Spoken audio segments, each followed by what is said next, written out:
첫 번째, 이선균 씨입니다. 기사 같이 보실까요? 이선균, 유흥업소 실장의 소가 마약인 줄 몰라 주장입니다. 이선균 씨, 지난 토요일이죠. 어제 그제 이 두 번째 조사를 받았습니다. 두 번째 조사를 받으러 갈 때 기자들이 가만두지 않았겠죠. 이것저것 열심히 물어봤습니다. 어떤 걸 물어봤고 뭐라고 얘기를 했는지 보고 오시죠. 1차 진술을 거부하셨는데 오늘은 입장을 밝히셨나요?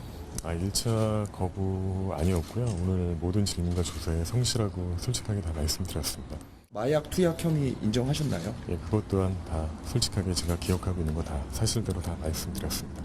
국가수 정밀 검사에서 음성이 나왔는데 그거에 대한 관계없이 다 사실대로 솔직하게 말씀드렸습니다. 현재 심경은 어떻습니까? 예, 모든 분들께 죄송하다는 말씀드리고 싶습니다. 죄송합니다.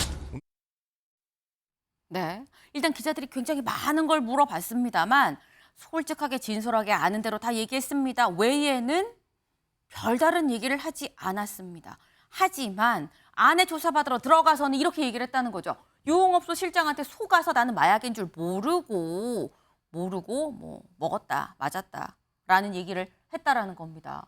근데 이 얘기인즉슨 투약 혐의를 인정을 했다. 그 전에는 맞습니까? 아닙니까? 인정하십니까? 라고 물었을 때 있는 그대로 말씀드리겠습니다. 성실하게 조사받겠습니다. 가타부터 얘기 안 했거든요. 투약 혐의는 인정을 했다라는 겁니다. 근데 관건, 아까 기자들 질문에 나왔죠.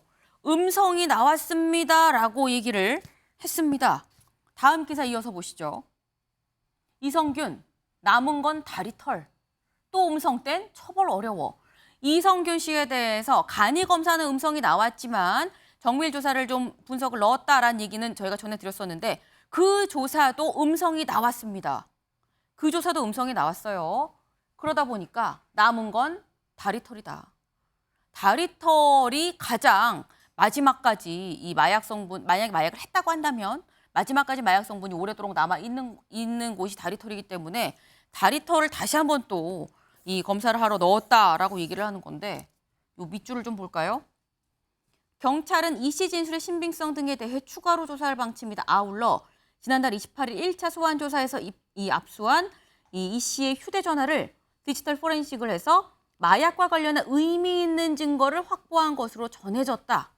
일단 디지털 포렌식을 통해서 의미 있는 증거를 확보를 했다라는 얘기입니다. 근데 그럼 김광선 변호사님, 일단 음성이 나왔어요. 뭐 배고를 다 조사를 했음에도 불구하고 음성이라고 합니다.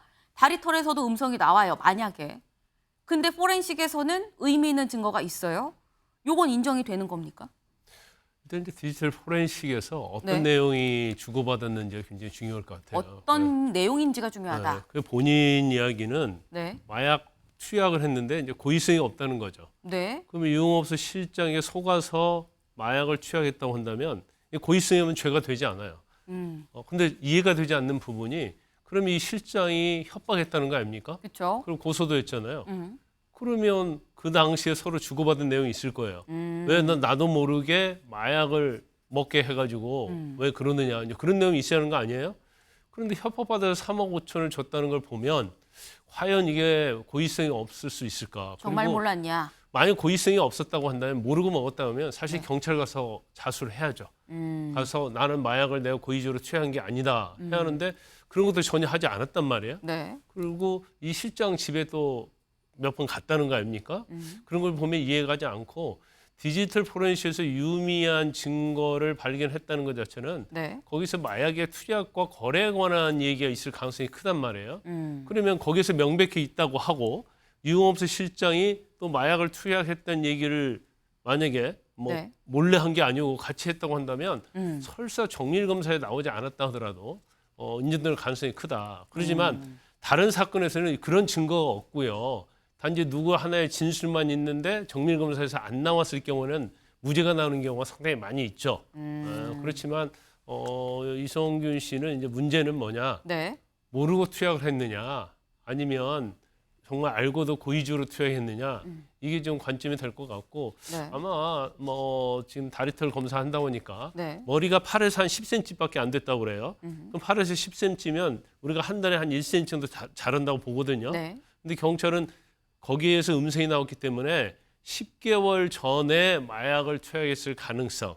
그리고 다리 같은 경우는 머리털처럼 막 계속 자르지 않거든요. 네. 그래서 거기에서 안 나오면 사실 이제 다리 털 또 다른 털 가지고 검사를 하죠. 근데 전에 이제 박유천 씨 네. 가수도 사실은 모발과 소변 검사에서 안 나왔어요. 네. 근데 다리 털에서 검출된 사례가 있습니다. 그럼 짧게, 요건 정말 짧게 요것만 여쭤볼게요.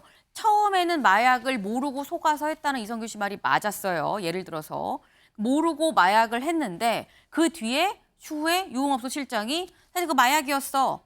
돈 내놔. 아니면 얘기할 거야. 라고 했어요. 근데 그 후에 내가 마약을 했다는 사실을 내가 자수는 하지 않은 거죠. 어떤 경찰이나 검찰에. 자수를 하지 않은 상태로 돈을 줬다고 한다면 나도 모르고 했지만 알고서 묵인을 한 게 있기 때문에 처벌이 가능한 겁니까? 그 이후에 마약을 안 했어도. 처벌받지 않아요. 그렇진 않습니까? 그렇죠. 왜냐하면 자기는 피해자죠. 네. 피해자고 투약도 자기의 의도와 다르게 마약이 투약되기 때문에 그 협박의 피해자고 마약의 피해자가 되는 거예요. 그럴 경우엔 피해자가 될 수 있다. 요거는 고의성 입증 여부가 상당히 좀 큰 관건이 될 수 있어 보입니다. 두 번째 인물 가보죠. 네. 이 사람 누구야? 모르겠는데 네, 김길수입니다. 김길수. 현상금 500만 원이 걸려있는 김길수입니다. 특수 강도 혐의로 병원에서 아파요 그러고 치료를 받다가 화장실 문 벌컥 열어젖히고 도망간 장본인이죠. 네, 기사 같이 보시죠. 탈주범 김길수 택시, 버스, 지하철 갈아타고 이틀째 도주 중입니다. 네, 지금 여기 좀 보겠습니다. 처음에 안양의 한 병원에서 택시를 타고 도망쳤습니다. 택시를 타고 도망쳐서 쭉 어디로 갔느냐? 의정부로 갔습니다. 여기서 택시를 내려서 인근에 있는 양주에서 친동생을 만나서 좀 도움을 받고요. 여기서 다시 인서울을 합니다. 다시 서울로 들어와서 당고개역, 그 뒤에 7호선 뚝섬 유원지역, 그 뒤에 서울 이 서초구 고속터미널역에서 최종 목격이 됐습니다. 근데 이걸 보면 주원규 위원님, 일단 지금 얘기가 서울 안팎을 막 마음대로 다니고 있어요. 근데 보니까 특수강도 혐의거든요. 특수강도라는 건 무슨 흉기를 들고 뭘 했다는 거 아닙니까?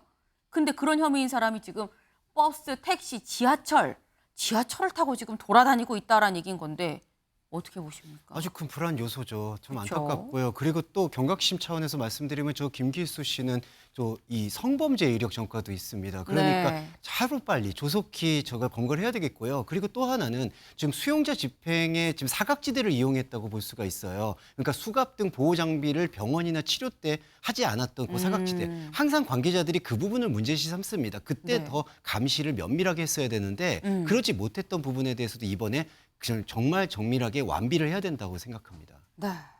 지금 이 말씀 중에 나왔지만 사각지대가 얘기가 나왔습니다. 그러니까 어떤 이 인권을 생각을 해서 뭐 화장실에 있을 때나 아니면 치료를 받을 때는 수갑을 좀 풀어주곤 하는 부분이 있었는데 그 틈을 노려서 전국을 지금 돌면서 지금 이 탈주를 하고 있다라는 거죠. 보신 분이 있다면 즉시 경찰에 신고 부탁드립니다. 현상금 500만 원입니다. 네, 빨리 잡아야 된다라는 말씀을 거듭 드립니다. 네, 저희가 준비한 소식 오늘 여기까지입니다. 근데 소식은 좀 마무리를 합니다만 요거 중요하죠. 오늘 내일 비 오고요. 비 온 뒤에 내일 아침에 5도에서 10도로 기온이 뚝 떨어진다고 합니다. 갑자기 훅 추워지는 거죠. 요거 미리미리 좀 대비를 하셔야겠다라는 말씀도 같이 드립니다. 네, 저희는 오늘 여기서 물러나겠습니다. 오늘도 좋은 하루 보내세요.